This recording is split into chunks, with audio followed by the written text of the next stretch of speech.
Күрше ауылының диванасы йөри. Ашыкмыйча кереп һәр өйгә. Кулындагы иске яшел гармун шыншып елый.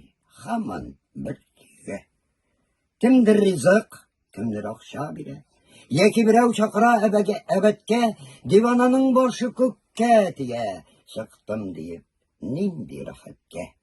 Кай вакытта моңсу караш белән барып утыра тын урынга. Хәлең ничек дисәң сүзе, акча җыям яңа гармунга. Бу якларда аны һәркем белә. Гармуннар да бүләк иттеләр. Йырткыч җаннар гына аны кыйнап, ничә тапкыр талап киттеләр.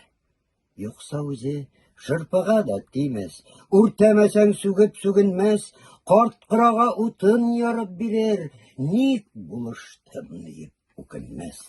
Ничә еллар ул һаман юлда, яңа гармун аның дөньясы, кай вакытта аның дөньясына үзебезне килә куясы. Юкса янда иблис вәсвәсәсе, каралгандыр намус аклыгы, күбебезнең максатына бара ялган һәм вөҗдансызлык аркылы. Караклык һәм фәхеш, эчкечелек, ялагайлык, мәкер, хөсетлек, кеше акылы җитмәс вәхшилекләр.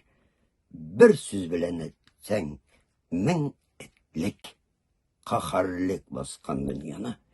Ыңгыраша хәтта замана, рухың, җаның безгә караганда, мең тапкыр саф синең дивана.